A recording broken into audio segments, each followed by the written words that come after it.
Lektion 1: Abenteuer beim Lebensmitteleinkauf. Nein, noch nicht. Ich muss noch Lebensmittel einkaufen. Ah, wirklich. Ich kann mich Ihnen anschließen, wenn Sie möchten. Das klingt super. Je mehr, desto besser. Was möchten Sie kaufen? Ich brauche frisches Obst und Gemüse. Und du? Meine Snacks sind alle und ich könnte ein paar gesunde Alternativen gebrauchen. Snacks sind unverzichtbar. Bevorzugst du Süßes oder Herzhaftes? Ich mag beides, tendiere aber eher zu herzhaften Speisen. Herzhafte Snacks sind köstlich. Ich habe oft Heißhunger auf Chips oder Nüsse. Chips können süchtig machen. Haben Sie in letzter Zeit neue Sorten probiert? Ja, ich habe scharfe Jalapeno-Chips entdeckt. Sie sind fantastisch.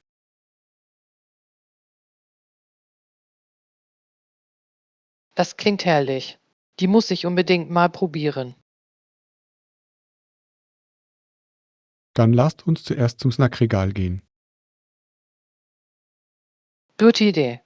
Ich kann mir die leckeren Möglichkeiten schon vorstellen. Haben Sie eine Lieblingsmarke für Snacks? Ich mag alles, was von lokalen Manufakturen angeboten wird. Die haben oft einzigartige Geschmacksrichtungen. Was braucht man mehr? Ich sollte mir auch noch Joghurt und Müsli zum Frühstück holen. Joghurt und Müsli ergeben eine tolle Kombination. Ja, das tun sie. Es ist eine schnelle und gesunde Mahlzeit. Welche Joghurtsorte bevorzugen Sie? Ich mag griechischen Joghurt. Er ist reichhaltig und cremig.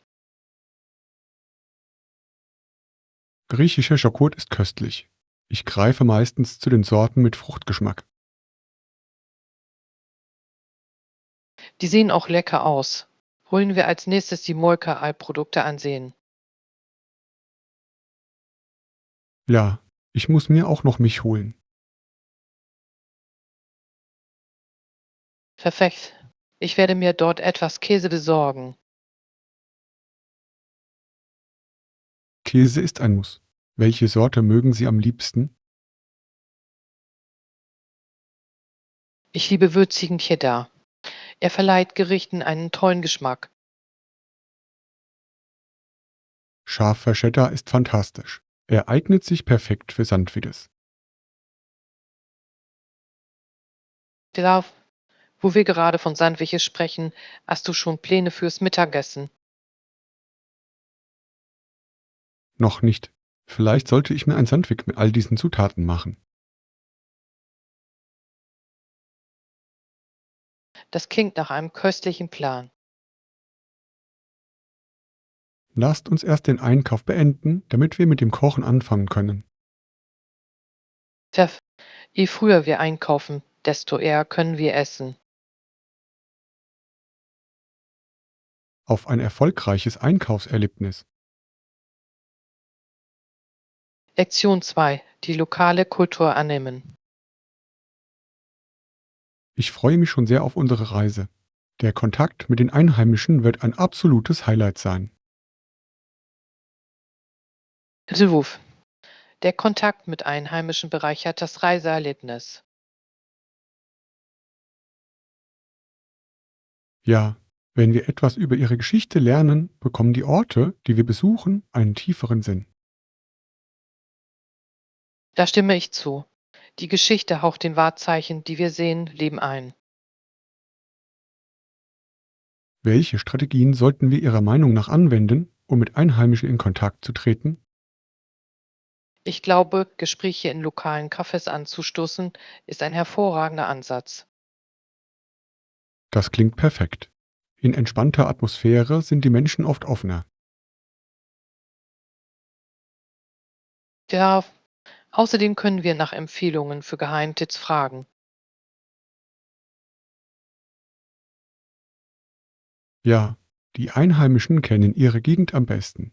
Was sollen wir denn sonst tun? Die Teilnahme an Gemeindeveranstaltungen oder Festen wäre wunderbar. Das ist eine fantastische Idee. Festivals präsentieren lokale Traditionen und Kultur. Und sie bieten die Möglichkeit, in einer lebhaften Atmosphäre Menschen kennenzulernen. Ich freue mich auch darauf, traditionelle Gerichte zu probieren. Essen ist eine hervorragende Möglichkeit, Kultur zu erleben. Haben Sie schon einmal während einer Reise einen Kochkurs besucht? Ja, das habe ich. Es war eine tolle Möglichkeit, etwas zu lernen und mit Einheimischen in Kontakt zu treten. Das klingt herrlich. Ich würde sehr gerne an einem solchen Kurs teilnehmen. Es ist ein unvergessliches Erlebnis und Sie können Ihre Kreation genießen. Wie wäre es, wenn Sie einige grundlegende Redewendungen in der Landessprache lernen? Das ist eine kluge Strategie. Sie zeugt von Respekt und öffnet Türen. Zudem wissen die Einheimischen die Bemühungen oft zu schätzen, selbst wenn man Fehler macht. Ja, dadurch entsteht eine Verbindung und die Interaktionen werden authentischer. Ich freue mich darauf, in die Kultur einzutauchen. Ja, das wird unsere Reise unvergesslich machen. Lasst uns eine Liste von Aktivitäten erstellen, die das lokale Engagement fördern. Das ist ein toller Plan.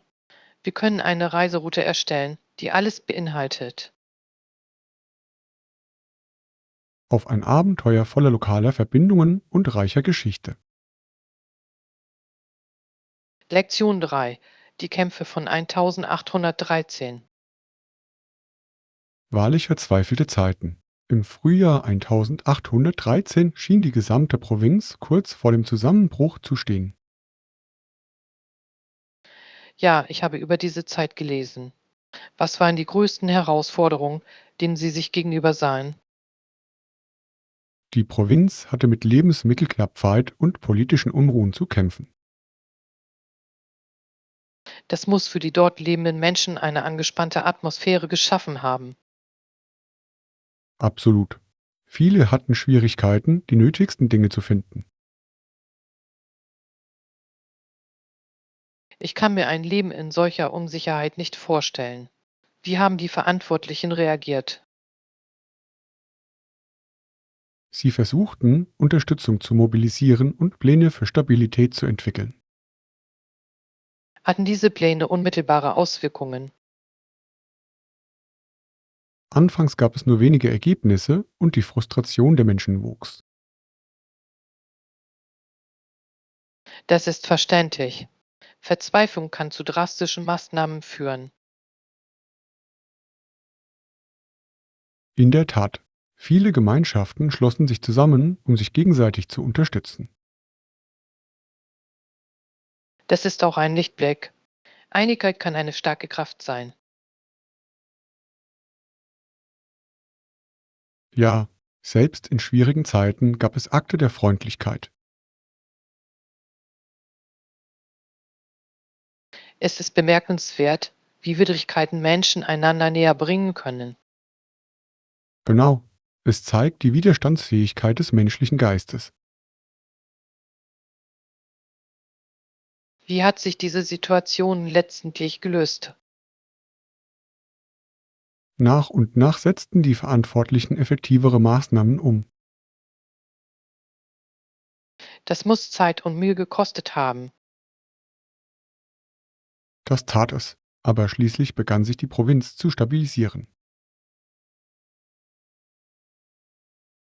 Es ist inspirierend zu sehen, wie Hoffnung selbst unter schwierigsten Umständen siegen kann. Ja, die Ereignisse von 1813 erinnern uns an die Bedeutung der Gemeinschaft. Fluent. Menschen, die zusammenarbeiten, können große Herausforderungen meistern. Vergessen wir nicht die Lehren, die wir in dieser Zeit gezogen haben. In der Tat, die Geschichte lehrt uns wertvolle Lektionen über Widerstandsfähigkeit und Einigkeit. Lasst uns aus der Vergangenheit lernen und eine bessere Zukunft gestalten. Lektion 4: Die Schönheit der Unvorhersehbarkeit. Ich habe gestern einen Fremden getroffen und wir hatten ein interessantes Gespräch. Pfiffe, das klingt spannend. Worüber habt ihr gesprochen? Wir sprachen über unsere Lebenserfahrungen und unsere Träume für die Zukunft. Es ist nicht erstaunlich, wie unvorhergesehene Begegnungen zu bedeutungsvollen Gesprächen führen können. Absolut. Ich hatte keine Ahnung, dass diese Person so einnehmend sein würde. Es ist faszinierend, wie eine einfache Begegnung solche Verbindungen auslösen kann. Ja, ich habe so viel aus der Perspektive dieses Fremden gelernt. Was war die überraschendste Entdeckung? Sie erzählten von ihren Reisen in verschiedene Länder. Das klingt spannend. Reisen erweitert oft den Horizont. In der Tat, sie hatten faszinierende Geschichten über die Kulturen zu erzählen, denen sie begegneten.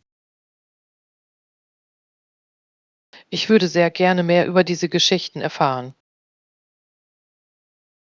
Eine Geschichte handelte von einem Festival in Indien, das die Farben feiert. Oh, das Holi-Fest. Das klingt lebhaft und voller Freude. Ja, ihre Beschreibung hat in mir den Wunsch geweckt, es selbst zu erleben. Das ist das Schöne am Geschichtenerzählen. Es kann Fernweh wecken. Genau. Ich hätte nie erwartet, dass ein zufälliges Gespräch zu solch einer Inspiration führen würde. Es zeigt, wie offen wir für neue Erfahrungen und Menschen sein sollten.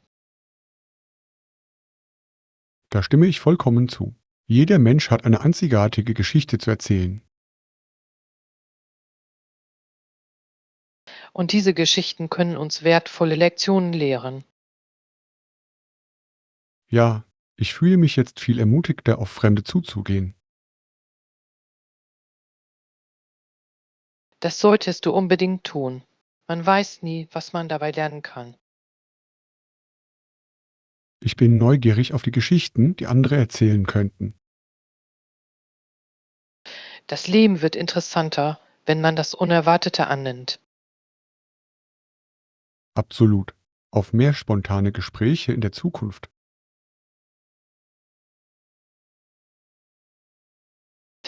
Lasst uns weiterhin nach neuen Verbindungen und Geschichten suchen. Gemeinsam können wir unser Leben durch diese Erfahrungen bereichern. Lektion 5: Strategien für den Erfolg. Ich werde an der Verbesserung unserer Strategien für das Projekt arbeiten. Das klingt toll. Welche Bereiche benötigen Ihrer Meinung nach die größte Aufmerksamkeit? Ich glaube, unsere Kommunikationsstrategien könnten verbessert werden. Da stimme ich zu. Klare Kommunikation ist für die Teamarbeit unerlässlich. Ja, ich denke, regelmäßige Kontrollgespräche würden dazu beitragen, dass alle auf dem gleichen Stand bleiben. Das ist eine hervorragende Idee. Wie oft schlagen Sie vor, dass wir uns melden? Vielleicht einmal pro Woche. Das würde uns ermöglichen, eventuelle Probleme frühzeitig anzugehen. Diese Frequenz gefällt mir. Sie bietet die perfekte Balance zwischen Beständigkeit und Flexibilität. Außerdem könnten wir Kollaborationswerkzeuge nutzen, um unsere Bemühungen zu optimieren. Tools wie gemeinsam benutzte Dokumente oder Projektmanagement-Software. Genau, sie können dazu beitragen, dass alle auf dem gleichen Stand sind. Ich habe einige dieser Tools schon einmal benutzt und sie können durchaus effektiv sein. Wie sieht es mit Brainstorming-Sitzungen aus? Sollten wir solche einplanen? Tja, sie fördern die Kreativität und regen zur Teambeteiligung an. Super. Ich werde für nächste Woche einen Termin einplanen. Perfekt. Ich bin gespannt, welche Ideen wir entwickeln werden. Ermutigen wir auch die Teammitglieder, ihr Feedback offen mitzuteilen. Das ist entscheidend. Offener Dialog führt zu besseren Lösungen. Ich stimme zu. Jeder Beitrag ist in diesem Prozess wertvoll. Sollten wir Ihrer Meinung nach konkrete Ziele für das Projekt festlegen? Absolut. Klare Ziele helfen uns, fokussiert und motiviert zu bleiben. Wie wäre es, wenn wir unsere Ziele bei unserem ersten Treffen besprechen? Das wäre ein produktiver Start. Ich werde eine Agenda vorbereiten. Ausgezeichnet. Lass es uns gemeinsam umsetzen und voranschreiten. Ja, ich freue mich darauf, unsere Strategien in der Praxis zu sehen. Gemeinsam können wir etwas Wirkungsvolles und Erfolgreiches schaffen. Auf Teamwork und das Erreichen unserer Ziele. Lektion 6: Wochenendpläne. Und was sind eure Pläne fürs Wochenende? Ich habe mich noch nicht entschieden. Ich überlege, ob ich etwas Schlaf nachholen soll. Das klingt verlockend. Eine gute Erholung kann sehr regenerierend sein. Tja, ich fühle mich in letzter Zeit etwas müde. Wie ist es bei dir?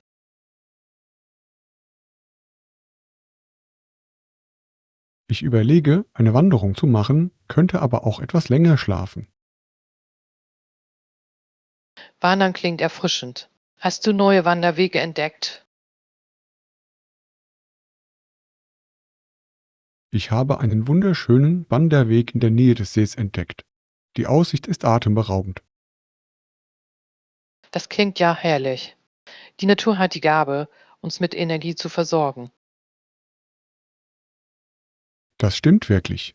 Aber ich genieße auch die Vorstellung, zu Hause zu faulenzen. Gegen ein entspanntes Wochenende ist nichts einzuwenden. Manchmal ist es sogar notwendig. Genau. Ein gutes Buch und eine kuschelige Decke können so einladend sein. Welches Buch liest du gerade? Ich lese gerade einen Kriminalroman. Er ist total spannend. Krimis sind spannend. Ich liebe es, wenn mich die Handlung mit unerwarteten Wendungen überrascht. Ja, mir macht es Spaß, das Rätsel vor der großen Enthüllung zu lösen. Es macht das Lesen zu einem interaktiven Erlebnis. Wo wir gerade von Austausch sprechen, hättest du Lust, mich auf die Wanderung zu begleiten?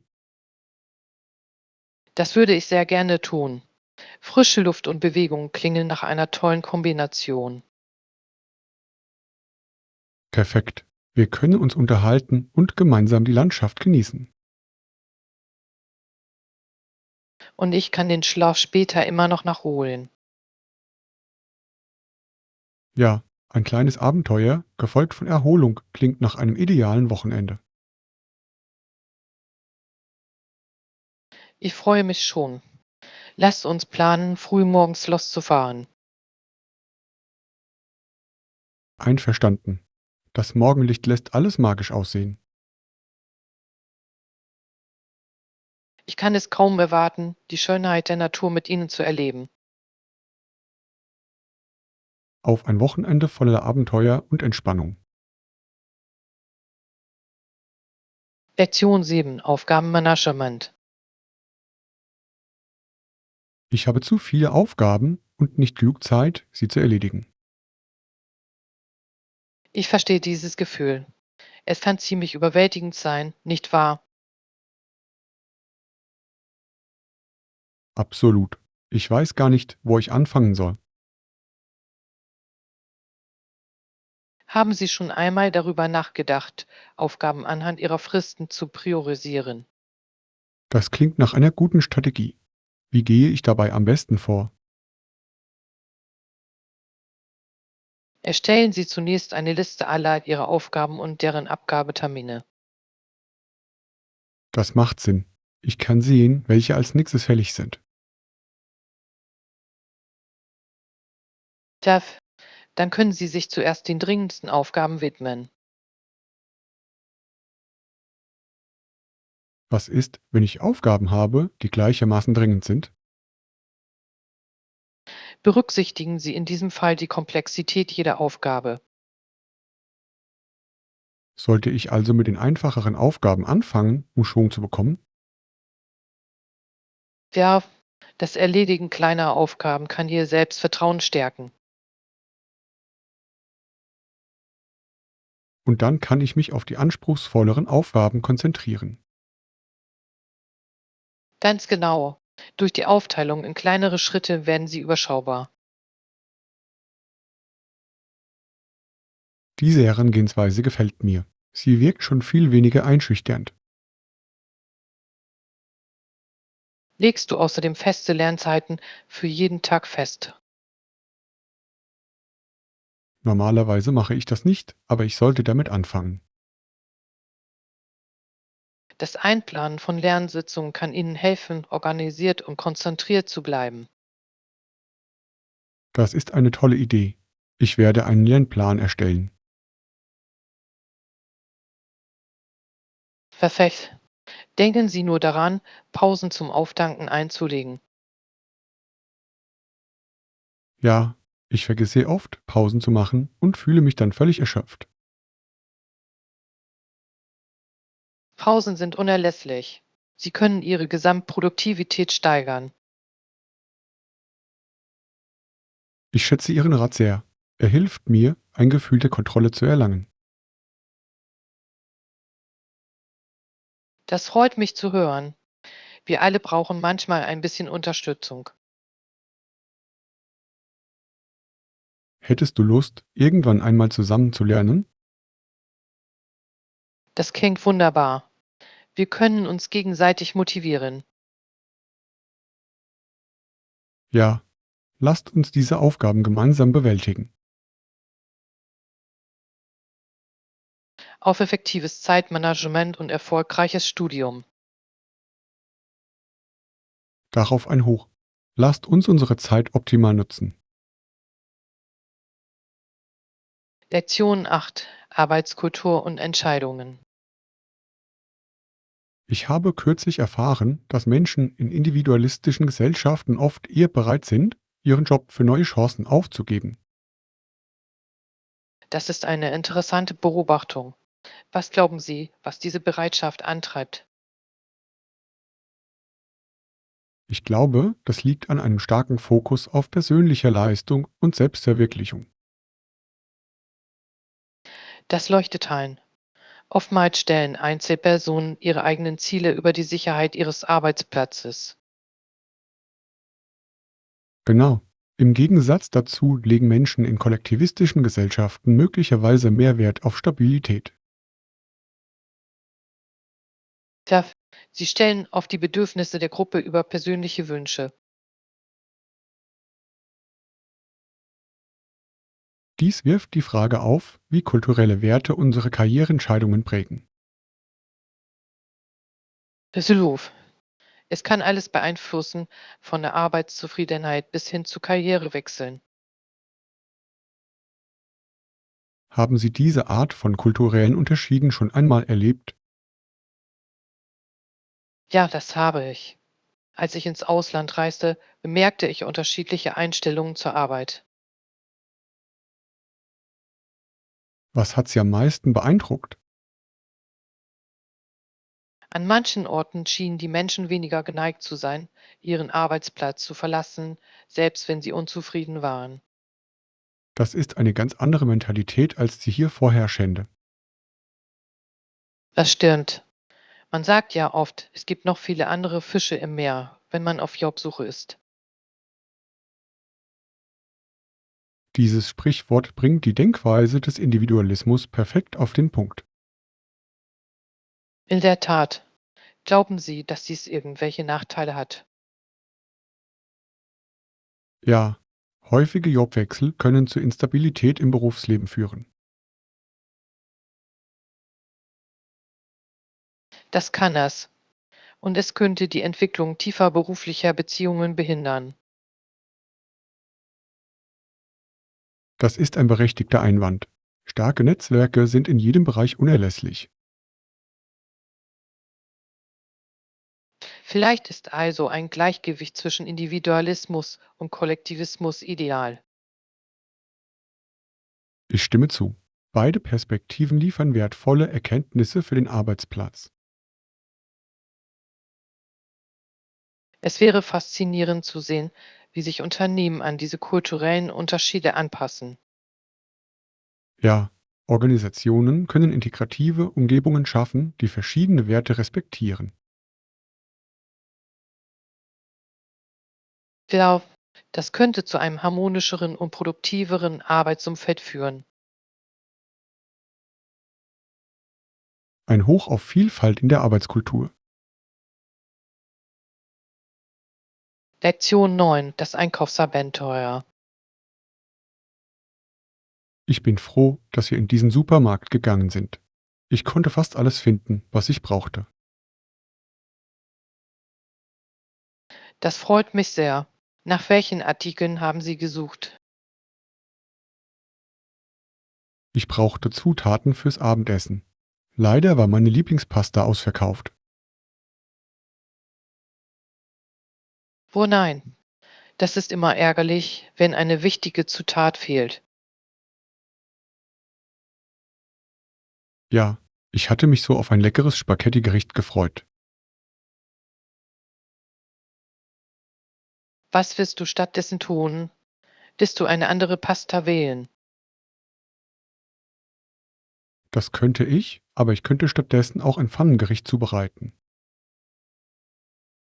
Das klingt nach einer guten Alternative. Welches Gemüse schwebt Ihnen vor? Ich dachte an Paprika, Brokkoli und Karotten. Das sind hervorragende Alternativen. Sie bringen tolle Farbe und Geschmack ins Spiel. Genau, aber ich wünschte trotzdem, ich hätte meine Pasta gefunden. Manchmal führen Planänderungen zu erfreulichen Überraschungen. Da hast du recht. Ich werde bezüglich des Abendessens offen sein. Wo wir gerade von Überraschungen sprechen, haben Sie irgendwelche interessanten Produkte im Laden entdeckt? Ja, mir ist eine Abteilung für internationale Snacks aufgefallen. Die sah interessant aus. Ich liebe es, Snacks aus verschiedenen Ländern zu probieren. Hast du dir welche ausgesucht? Ich habe mir ein paar scharfe Chips aus Mexiko mitgenommen. Ich freue mich schon darauf, sie zu probieren. Es klingt abenteuerlich. Ich kann es kaum erwarten zu hören, wie sie schmecken. Ich werde Ihnen Bescheid geben, ob sie wirklich so scharf sind, wie behauptet wird. Unbedingt. Ich liebe Herausforderungen, wenn es um scharfes Essen geht. Vielleicht können wir später eine kleine Snackverkostung machen. Das ist eine fantastische Idee. Lasst uns einen vergnüglichen Abend daraus machen. Jetzt freue ich mich sogar auf das Abendessen, auch ohne Pasta, Das wird ein Abenteuer in der Küche. auf unerwartete Entdeckungen und köstliche Mahlzeiten. Lektion 10. Erkundung lokaler Geschäfte. Ich suche etwas Besonderes für die Veranstaltung an diesem Wochenende. Vielleicht könnten Sie mal in ein paar Läden in Ihrer Nähe vorbeischauen. Die haben möglicherweise eine größere Auswahl.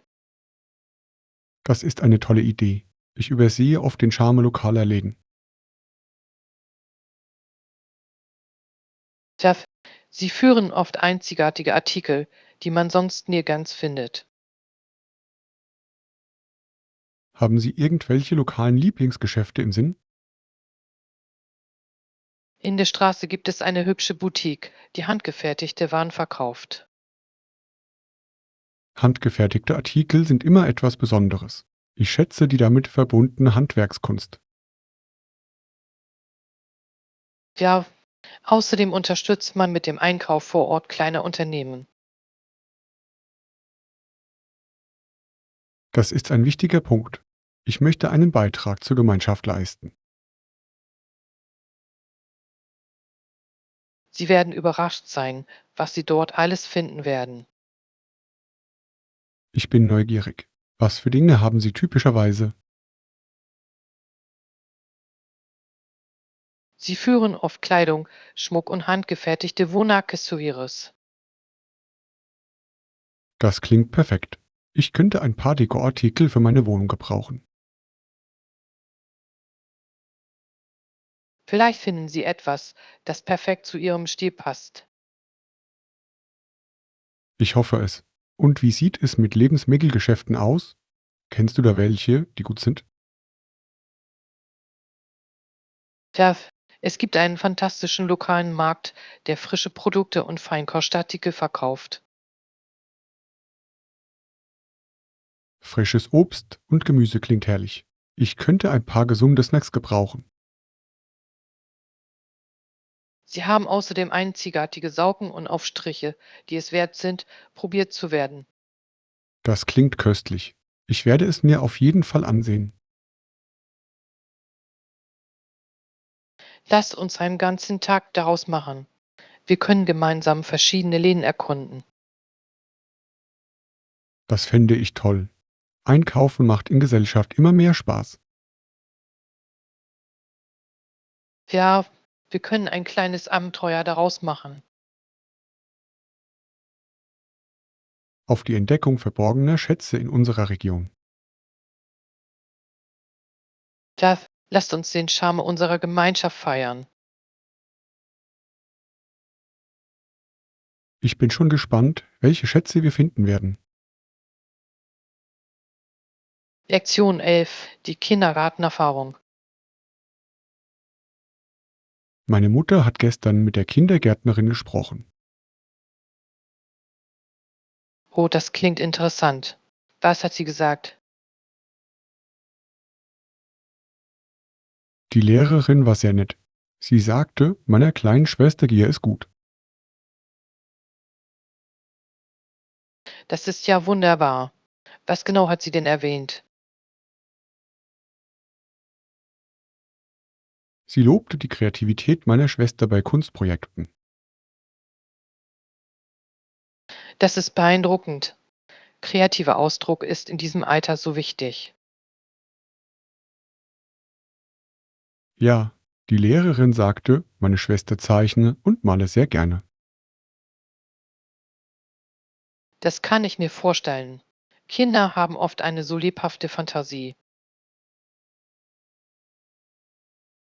Genau. Die Lehrerin erwähnte auch, dass sie leicht Freunde findet. Das ist fantastisch. Soziale Kompetenzen sind in der frühen Bildung unerlässlich. Da stimme ich zu. Es ist schön zu wissen, dass sie ihre Zeit dort genießt. Hat deine Mutter nach Verbesserungsmöglichkeiten gefragt? Ja, sie erkundigte sich nach den Hörfähigkeiten meiner Schwester. Und was sagte der Lehrer? Die Lehrerin meinte, dass sie manchmal daran erinnert werden müsse, aufzupassen. Das ist ganz normal für kleine Kinder. Sie haben so viel Energie. Ja, meine Schwester scheint in dieser Hinsicht typisch zu sein. Was halten Sie von diesem Feedback? Ich finde es hilfreich. Es gibt uns die Möglichkeit, ihre Entwicklung zu unterstützen. Absolut. Gute Hörgewohnheiten zu fördern, wird ihr später zugutekommen. Ich werde ihr bei Aktivitäten helfen, die Konzentration erfordern. Das klingt nach einem tollen Plan. Man kann ihn auch noch unterhaltsam gestalten. Ja, Spiele, die Aufmerksamkeit erfordern, können sowohl unterhaltsam als auch lehrreich sein. Kinder lernen am besten, wenn sie Spaß haben. Ich freue mich darauf, sie im Kindergarten wachsen und gedeihen zu sehen. Es ist eine wundervolle Reise. Jeder Schritt ist voller neuer Entdeckungen. Auf die Abenteuer meiner Schwester beim Lernen und in der Freundschaft. Lektion 12: Preisstrategien. Sollten wir Rabatte auf unser neues Produkt anbieten? Ja, ich glaube, dass Rabatte mehr Kunden anlocken können. Welche Art von Rabatten halten Sie für am effektivsten? Bei größeren Bestellmengen können wir Mengenrabatte anbieten. Das klingt nach einer guten Idee. Es animiert die Kunden dazu, mehr zu kaufen. Ja, je mehr sie kaufen, desto mehr sparen sie. Haben wir uns schon auf den Rabattprozentsatz geeinigt? Ich schlage vor, mit einem Rabatt von 10 bis 15% für größere Bestellungen zu beginnen. Das klingt vernünftig. Es reicht aus, um Kunden anzulocken, ohne unsere Gewinnspanne zu beeinträchtigen. Da, wir müssen sicherstellen, dass es auch für unser Unternehmen weiterhin von Vorteil bleibt. Wie sieht es mit saisonalen Aktionen aus? Sollten wir die auch berücksichtigen? So, saisonale Aktionen können Dringlichkeit erzeugen und den Umsatz steigern. Die Idee gefällt mir. Ein zeitlich begrenztes Angebot kann zu schnellen Entscheidungen anregen. Ja, viele Menschen lassen sich von günstigen Angeboten schnell verleiten. Sollen wir diese Rabatte in den sozialen Medien bewerben? Ja, soziale Medien sind ein mächtiges Werkzeug, um ein breiteres Publikum zu erreichen. Wir könnten auffällige Grafiken erstellen, um die Angebote zu präsentieren. Das würde Aufmerksamkeit erregen. Visuelle Elemente sind im Marketing von entscheidender Bedeutung. Sollten wir auch E-Mail-Marketing in Betracht ziehen, um unsere bestehenden Kunden zu informieren? Absolut. Exklusive Angebote werden Sie mit Sicherheit zu schätzen wissen. Das ist eine hervorragende Möglichkeit, Loyalität aufzubauen und die Kunden zu engagieren. Ja, zufriedene Kunden kommen eher wieder und empfehlen uns weiter.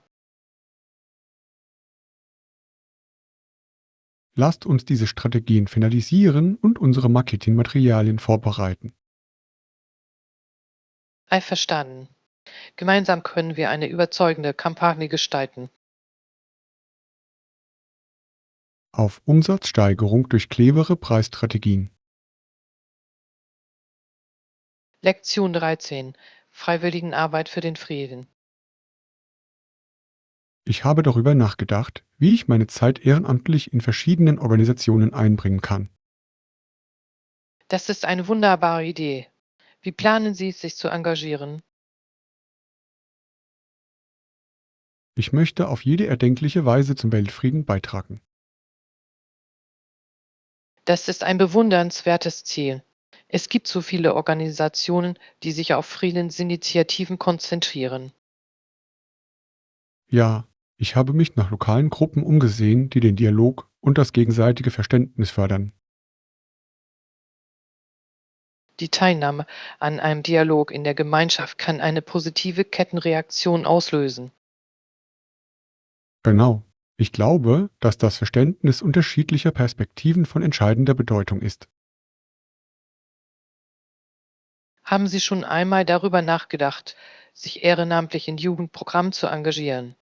Das habe ich. Jungen Menschen Empathie und Kooperation beizubringen, ist unerlässlich. Löw, Sie sind die zukünftigen Führungskräfte unserer Welt. Und du? Hättest du auch Interesse an ehrenamtlicher Arbeit? Tja, ich würde mich sehr freuen, Sie bei diesem Vorhaben zu unterstützen. Das klingt fantastisch. Gemeinsam können wir mehr erreichen. Da stimme ich zu. Wir können auch andere dazu motivieren, sich zu engagieren. Ja, es ist wichtig, das Bewusstsein für Friedensinitiativen zu schärfen. Vielleicht können wir eine Veranstaltung organisieren, um die Beteiligung der Gemeinde zu fördern. Das ist eine geniale Idee. Wir könnten einen Workshop zum Thema Frieden veranstalten. Und laden Sie Referenten ein, die ihre Erfahrungen und Erkenntnisse teilen können. Ja, persönliche Geschichten können andere zum Handeln inspirieren. Ich kann bei der Planung und Öffentlichkeitsarbeit für die Veranstaltung helfen. Perfekt. Ich werde mich darauf konzentrieren, ansprechende Aktivitäten für die Teilnehmer zu gestalten. Gemeinsam werden wir eine Veranstaltung gestalten, die Verständnis und Einheit fördert. Auf dass wir gemeinsam etwas bewegen, Schritt für Schritt. Tja, lasst uns dazu verpflichten, in unserer Gemeinschaft Akteure des Wandels zu sein. Ich freue mich auf die kommenden Möglichkeiten.